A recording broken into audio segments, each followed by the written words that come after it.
যাক বাবা, ফাইনালি বরের জেরে এই শাড়িটা কিনতে পেরেছি। আজকে তো বিয়ে বাড়িতে আমি এই শাড়িটাকেই পরে যাব। ঝটপট শাড়িটাকে সরিয়ে ফেলি, না হলে আমার ননদটা এসে নিয়ে নেবে। শাড়িটা কি সুন্দরই না লাগছে আমার ওপরে। যাককে শাড়িটাকে এখন সরিয়ে রাখি, ও চলে গেলে তারপরে আমি শাড়িটা পরে রেডি হয়ে বেরোবো। আবার এসে গেল। বৌদি, তোমার কি নতুন শাড়ি আছে? তাড়াতাড়ি দাও, আমি পরে আমার বন্ধুর বিয়েতে যাব। কি লোকাচ্ছ ওটা? দেখি দেখি, কি দাও ওটা। ও মা, এটা তো আমার সেই ফেভারিট লাল রঙের শাড়ি। এটা পরে তো আমাকে পুরো বিউটিফুল লাগছে। আমি আজকে এটা পরেই বন্ধুর বিয়েতে যাব। তুমি এটা দাও আমাকে, তুমি অন্য শাড়ি নেবে। কি হলো, হাত থেকে কেড়ে নিলে এত সব? দেখো বিচুটি, এই শাড়িটা আমার সব থেকে পছন্দ। আমি নতুন শাড়ি একবারও পরিনি, তুমি অন্য শাড়ি পরে যাও। এই শাড়িটাকে আমি পরবো বলে নিয়ে এসেছি। তুমি তোমার মাকে বলো অন্য শাড়ি দেবে, আমি দেবো না এই শাড়িটা কিছুতে। যাও, তোমার মাকে গিয়ে ডাকবো।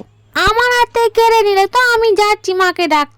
ছেলের বেকান দিলাম, দিয়ে ভাবলাম আরামে পায়ের ওপর পা তুলে সারা দিন রাত পড়ে পড়ে ঘুমাবো, নয় বসে থাকবো। ও মা, এ তো আমার পুরো কপালটাই পোড়া। এ তো বৌমাই সারাদিন ঠ্যাঙের ওপর ঠ্যাং তুলে মহারানী বসে আছি আর গিলতে রয়েছে।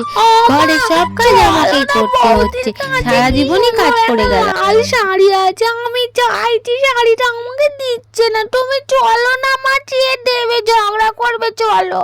কি, তোর শাড়ি পছন্দ হয়েছে আর বৌমা তোকে দেয়নি? এত বড় সাহস ওর! চল দেখি, আমি দেখছি তোকে কেমন শাড়ি দেয়নি। আমিও তোকে চেয়ে দিচ্ছি, তো যে শাড়িটা পছন্দ তুই সেটাই পরে যাবি। ও মা, বলো না শাড়িটা দিতে। তা হ্যাঁ গো বৌমা, তোমার একমাত্র ননদিনী তোমার কাছে না একটা সুন্দর শাড়ি চেয়েছে, তা তুমি ওকে দিতে পারোনি?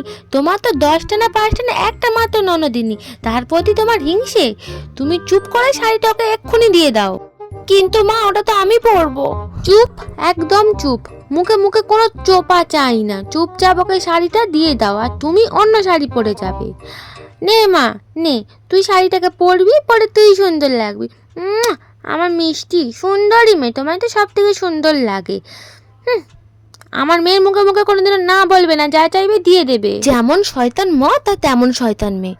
আমিও জব্দ করবো, দাঁড়া। আমার পিছনে লেগেছিল তো, দিয়েছি মায়ের কাছে বাটাম খাইয়ে। এবার দেখো, শাড়িটা পরবো আর বিয়ে বাড়িতে গিয়ে নতুন নতুন বয়ফ্রেন্ড বানাবো, নতুন নতুন ছেলে পাঠাবো। এই সময় বাড়িতে কেউ নেই, এই মেয়েটা এখানেই শাড়িটা রেখে গেছে। শাশুড়িটাও নেই, ননদটা নেই। আর এখন আমি হাতে করে বিচুটি পাতাটা নিয়ে এসেছি, এটাই ভালো করে শাড়ির মধ্যে মাখিয়ে দিই। আমার কাজ তো সে, এবার বোট চুলকানোর মজা। এই তো আমি শাড়িটা পরে নিয়েছি, আমাকে পুরো বিউটিফুল লাগছে, কিন্তু গোটা গায়ে এমন চুলকাচ্ছে কেন? ও বাবা গো, ও মা, চুলকাচ্ছে, চুলকে দাও না, কোথায় না কোথায় চুলকাচ্ছে মা। ও মা, দাও, পিঠটাকে দেওয়ালে ঘষে নি। ও মা, পিঠে চুলকাচ্ছে, চুলকাও দে। ও মা, এমন কি কথা? মেয়েটা সুন্দর করে সাজগোজ করলে আবার চুলকাচ্ছে কেন? ও মা, কোথায় চুলকাচ্ছে? দেখি দেখি, ঘোড়া আমি চুলকে দিই। আমারও তো হাতটা মিশমিশ করছে, কি জ্বালা, তোর এত চুল কাটছে কেন?